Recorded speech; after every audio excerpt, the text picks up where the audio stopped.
An R-rated movie about fascism, war propaganda, and giant alien bugs? So of course, someone had to make a toy line for kids. And somehow, it absolutely rules.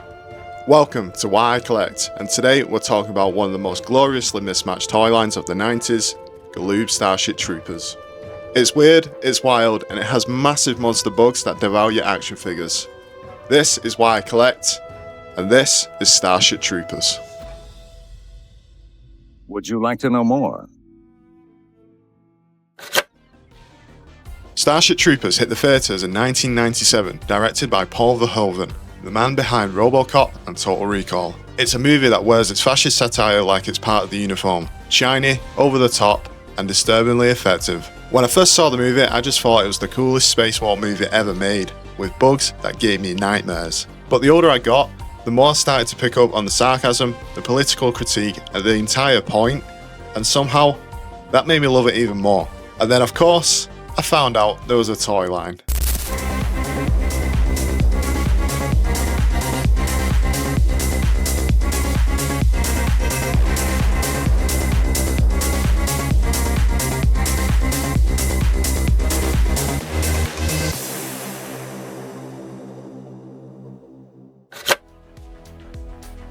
The Galoob Starship Troopers line was wild and surprisingly deep. They threw everything at the wall: remote control toys, action figures, battle packs, micro machines, and even giant electronic bugs. Two of the most unique pieces were the remote control figures, the retrieval dropship and the hopper bug. The hopper bug was a remote control nightmare come to life. It scuttled across the floor using crawling leg movement, and the posable claws gave it a terrifying attack pose. The carapace detailing, surprisingly accurate to the film model, right down to the green shell tint and rigid wings. Simple tech, yes, but an absolute shelf monster. The dropship was a Federal gunship that actually looks incredible even by today's standards. It came with this powerful and awesome rotating missile turret that really fires projectiles. All you had to do was reset it, load it up, and bombs away.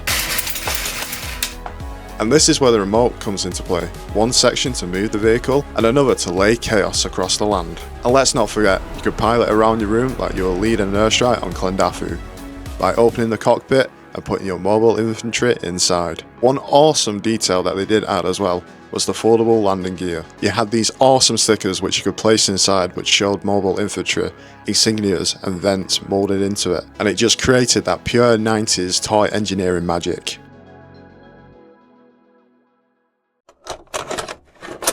From Starship Troopers the movie, it's the bug-bashing battle of the universe, and now you can help stop this alien bug invasion. Look out! More bugs crawling away! MI troops, man the attack fighter! Now blast the warrior bug apart! Starship Troopers! Alien hover bugs ready to sting! Scope them out from your retrieval ship and spray them with 8 bug-busting bombs! Yeah!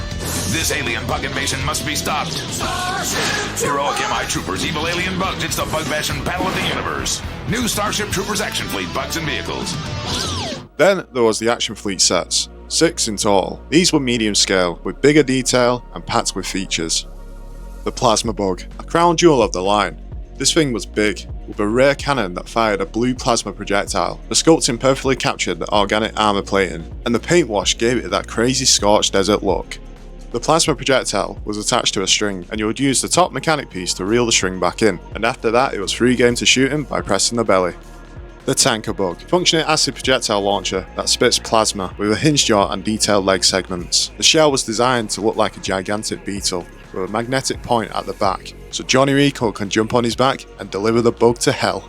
Another awesome mechanic similar to the plasma bug, again, was the projectile. You can shoot the projectile by shooting the top of his back and reel it in by the sides by holding it down, and it will spring back in. It was absolutely awesome.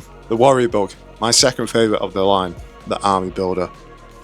Press the claws and its head pops off, revealing painted green guts and its inner jaw details. It's grotesque, it's horrible, and I love it. The hopper bug, one of the most dynamic of the bunch. You hit a button and it performs a spinning attack with those serrated wings, pure chaos in toy form, and a devil in the sky.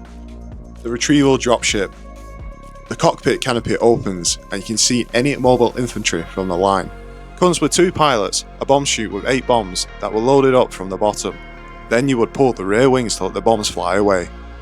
The TAC Fighter.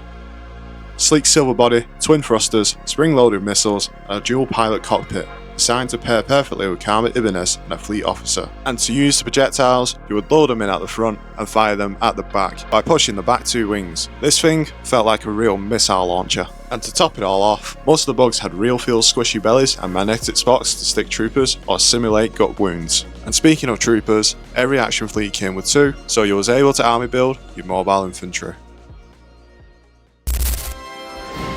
Young people from all over the globe are joining up to fight for the future. I'm doing my part. I'm doing my part. I'm doing my part. They're doing their part. Are you? Join the mobile infantry and save the world. Service guarantees citizenship. I salute you, citizen, for doing your part. Now, let's get back to the toys. There was two big electronic figures, the Electronic Warrior Bug and the Electronic TAC Fighter. The Electronic Warrior Bug. Over 12 inches tall and almost a foot long, this thing was pure nightmare fuel. When you press the button on its back, it lets out a high-pitched screech, straight from the movie's sound library.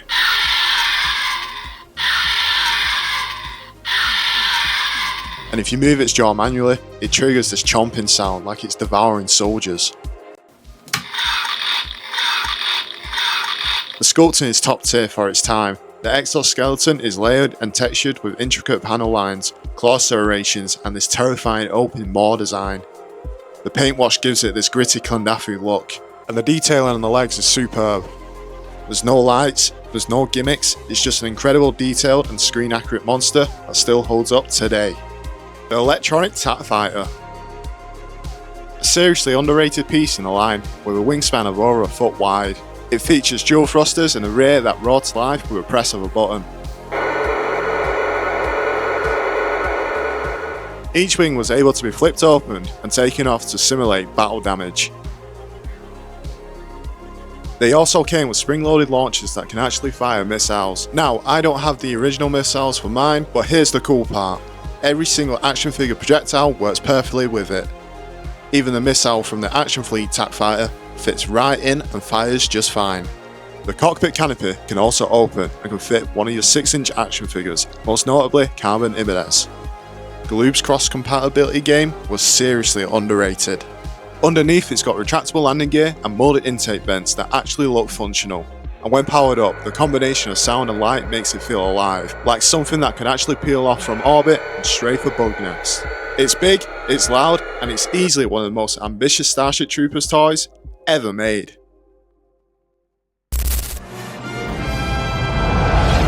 We have the ships. We have the weapons. We need soldiers. Soldiers like Captain Carmen Ibanez. This is the captain speaking. Soldiers like Private Ace Levy and Lieutenant John Rico. Come on, you apes! You wanna live forever! We need you all. Service guarantees citizenship. So we have a gigantic bug and we need soldiers. So next up is the action figures. And there were 6 in total. 2 Ace Levi's, 2 Johnny Ricos, Carmen Ibanez and Sugar Watkins. First up, the Jetpack Ace Levi, equipped with a nuke jetpack and a look-down visor that fired a large projectile. All you had to do was press this button and the nuke was launched. The figure had a sleek blue-tinted mobile infantry uniform and is easily one of the cleanest sculpts in the line. Then there's my personal favourite, the Toxic Raider Ace Levi. He's suited up in a bright neo-green neo-skin biosuit with orange gloves and a life support helmet. He came with a huge backpack and a blaster to fend off the bugs with poison. And get this, the poison was actually water. And this play feature was absolutely awesome. Submerge the nozzle in the water and release the squeeze on the backpack to fill it up. Then you would squeeze the backpack again to spray the stream from the nozzle. It was genuinely clever and a fun design to fend off the bugs. And honestly, I wish they did the same with the Firestorm Johnny Rico, which is coming up. The first Johnny Rico was the Mega Marauder Johnny Rico. Dressed in the standard mobile infantry attire, it came with a disposable machine gun ammo canister and an ammo belt. Sadly, I don't have the belt to show, but it also included a mega cannon machine gun that fired a Class M nuke grenade projectile. I'm missing the original projectile, so I'm using Carmen's version for now. Then there was the Firestorm Johnny Rico. Decked out in thermal heat reflective armour, he came with a chemical container, a blast shield helmet and a turbo flamethrower that could actually fire projectiles. I don't have a looser example for this one, but I do have a beautiful carded version, and man, look at the artwork on the back. And moving on to Carmen Ibanez. Now, this one's a bit rough. She came with a solid set of accessories, 2 nuclear rocket grenades, emergency space pack survival gear, a nuclear rocket launcher that fired via a press of a button, and an external knife for close defense. The problem?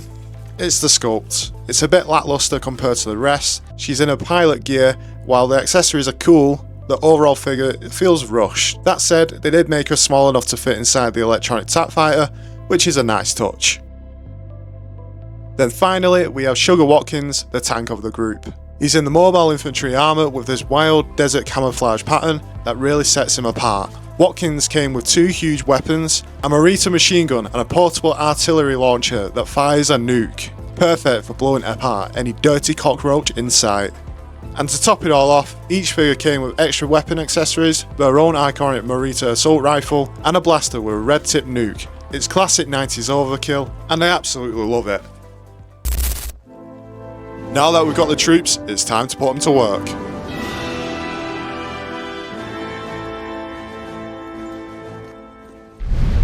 And Galoob cranked things up with battle packs, which basically let you recreate entire bug wars on your bedroom floor.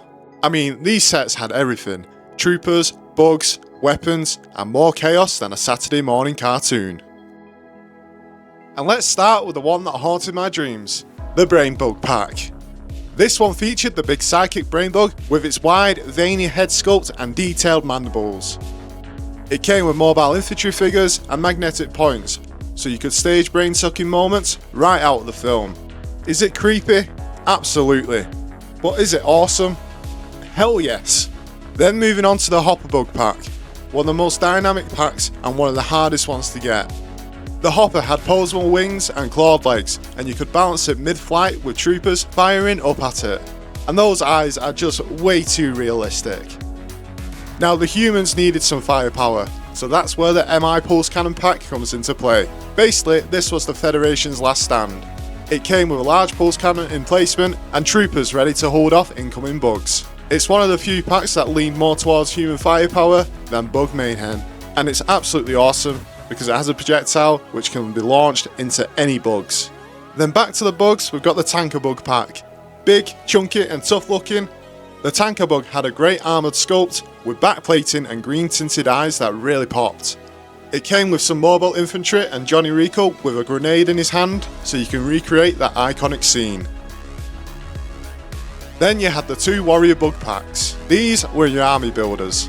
One was the standard warrior with full armour plating, and the other was a battle damage version complete with green paint apps to represent bug blood. The articulation was very limited, but the play value was high, and these things looked really killer in swarms. Every pack had its own personality. One moment you're blasting hoppers out the sky, the next you're getting overrun by warriors. It was total mayhem, but in the best way possible. What made these packs so cool? It's that they weren't just random assortments. They told little stories, each one represented a battle, a moment, or a mission, and you could literally build your own Starship Troopers war in your room if you had them all lined up. It's seriously one of the most underrated parts about the toy line. Once you finished staging all-out war with the battle packs, Galoob gave you a way to take it even further, with the tiniest troopers and bugs imaginable. And of course, no Galoob line is complete without micro machines. And this made the toy line look like you was watching the whole movie, only this time it could fit in your pocket. The Micro Machines line had 3 sets total, each with tiny dropships, troopers and bugs. And even though they were small, the detail was insane. I only have the number 1 set which featured the Charity Bug, the Brain Bug and a TAC Fighter, as well as Carmen Ibanez and Carl Jenkins. It's an absolute gem. It's complete with that bold 90s Starship Troopers branding, and it's absolute shelf candy. Collection 2 featured the Plasma Bug, Warrior Bug, Dropship, Xander Barkalow and Ace Levy. It's a really cool set and it's quite hard to find. Collection 3 featured the Hopper Bug, a Tanker Bug, a Retrieval Dropship, Johnny Rico and Sergeant Zim, the drill instructor who trains Johnny Rico and Ace Levy. How random is that? And what I love about these sets is how they capture everything that made Galoob so special. Ambition on a tiny scale. It didn't matter that the movie was R-rated or that most of the kids probably had no idea what a mobile infantry was. Someone at Galoob still said, you know what this needs? Micro machines. And that's the charm. These weren't just mini play sets. They were little love letters to a movie that was way too wild for toys, but got them anyway. Every piece, every bug, every tiny Rico, it all feels like a reminder of how fearless toy design used to be. And for me, that's what collecting's all about. So why do I collect Starship Troopers? It's because this toy line is everything that I love about toy collecting.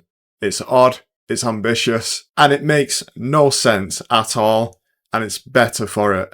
Galoob made a toy line for a film that satirises propaganda and military hero worship, and then packaged it as propaganda and military hero worship. These toys aren't just nostalgic, they're weird little artefacts from a time when nobody asked, wait, should we really be making this? And that's what makes them special to me. They remind me of a time when toys were more experimental, when someone in a boardroom said, yeah, a giant alien bug that rips people to shreds, kids will absolutely love it. So that's why I'm launching this series, Why I Collect. Every episode I'll explore another piece from a collection right behind me. Some nostalgic, some obscure, and some just extremely strange. Because collecting isn't about rarity or value, it's about meaning, about stories, and about why we hold on to the things we do. If this brought back any memories or introduced you to something you missed, hit like, drop a comment, drop a subscription, and you know, why not? Drop your weirdest toy obsession down below. I've got more episodes in the works, and this is just the beginning, trust me.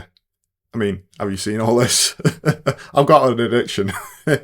But for real, thank you for watching, I really do appreciate it. It took me a while to release and record all this. I thought, why not, let's do something new for the channel. And yeah, I really hope you enjoyed it. But for now, thank you for watching.